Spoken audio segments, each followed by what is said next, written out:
When I start shooting, all y'all gonna clear out. I feel like this game is just going to be an absolute nightmare to balance, only because of how much systems that they have in this game, right? They have heat, they have counter hit, they have rage. I think with all of those mechanics in play, it's just going to be an absolute nightmare to get this game 90% balanced. Where I think this game stands right now, it's probably about 50-50 on if the game is balanced or not. I think that this game just has too much offensively to make it to where this game can be balanced. I feel like they are moving in a good direction, but it is gonna take them a long time at the rate that they're going in order to make this game even balanced.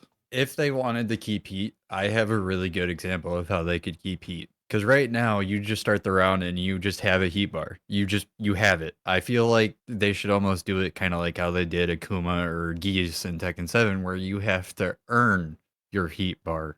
Kind of like Heihachi's Ultra Instinct mode. You have to earn it. I don't understand why we can just start with something like that at the very beginning of the match. Obviously, they probably want you to earn that bar fast enough to where you can use it every single round. But I don't think you should just be able to start right away with heat. What they need to not do then with heat is they need to make it to where your character doesn't ultimately change how they play the game.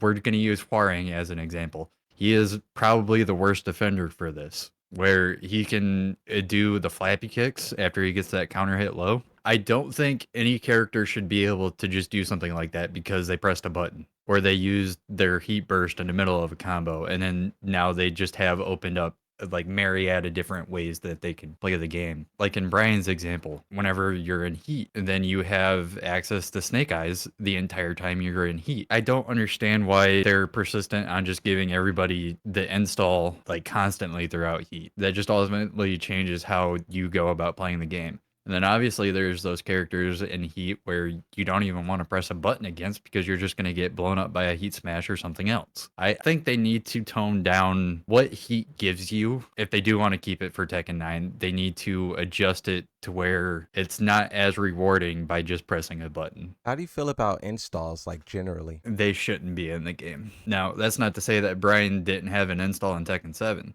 He did have one, and that just gave him the forward 1+2 where he would just yell yes whenever he did the mock punch. Actually, no, it was just forward 2, and he would just get the yes on the mock punch. I don't think installs have a good place in this game, only because they are too rewarding and they're too easy to get. Kind of like Brian, he gets it in every single combo. He gets it for just using heat. I don't even think Brian's the biggest problem in the game whenever it comes to installs. I want to say like Eddie and Lydia are probably the two worst defenders for this, or even Claudio. Claudio's even worse. I enjoy it. I still have fun with this game. As bad as I talk about this game, I still enjoy it. I think it's my favorite fighting game of all time. I like it over Tekken 7, which is saying a lot because I praise Tekken 7 for how good that game is. But whenever it comes to the balancing, it definitely outweighs a lot of what makes this game good. I love how this game looks. It's absolutely beautiful.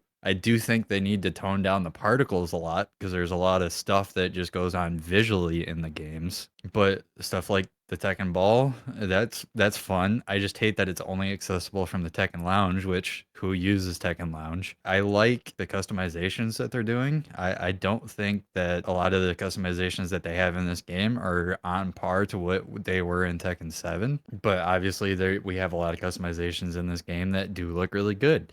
Like I like Anna's rework, like her visual rework. I like how she looks. I didn't like how she looked in Tekken 7. I like how Brian looks in this game. I love the new character. I love the character models basically on everybody. Content wise, I do think that this game has enough to offer to keep people wanting to play. It's just balance is what makes people not want to play. Not a lot of people use it, but the online practice tool with friends, I think that's probably the best addition that they've added to this game because being able to train online with friends is awesome instead of just fighting.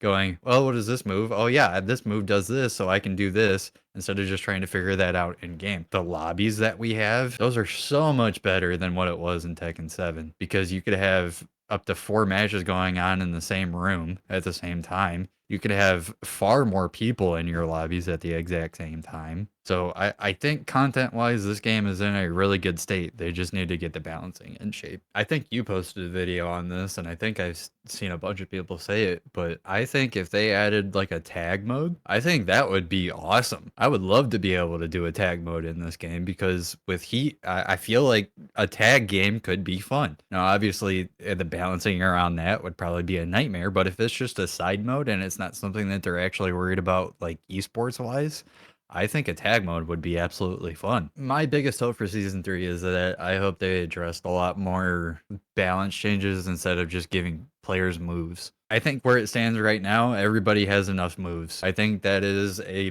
bad way to go about seasons. Would you want the wall bounce system from Tekken 7 to return to Tekken 8? Oh yeah, dude. I loved wall bounce. It was fun. I guess that would be something that I would like to have return as a wall bounce because Brian's Requiem with wall bounce was so fun to do in Tekken 7. I like having characters with identity. You're playing a character for that character, not just because you think that character looks cooler over the other ones. Okay, another question from the chat. Wishes/predictions for season 3 DLC. So what type of characters or maybe iconic stages? What's your DLC ideas? This might be another one of those controversial takes because obviously my wall bounce one was controversial, but I really want Forgotten Realm back as a stage. I like the triple floor break stage that we have now, but I want the first floor to be a floor break on one hit. And then as like characters, I really don't want to see Marduk come back, even though I know that's kind of like tying into Armor King's lore, but I really don't want Marduk to come back because I think he's just going to be an absolute nightmare for this game. We already have too many kind of grappler characters in the game. King, obviously we're going to have Armor King, but then we have a lot of characters that already have a full throw game, like Jin. Devil Jin is one of them. Like that character archetype, I just don't think we need any more of them. There's already a lot of them. Do you think that more throwing, because there is a lot more throwing going on in Tekken 8, do you think that's a bad thing or do you think that is good? Throwing is a medication for the issues that we have in this game with Power Crush and Heat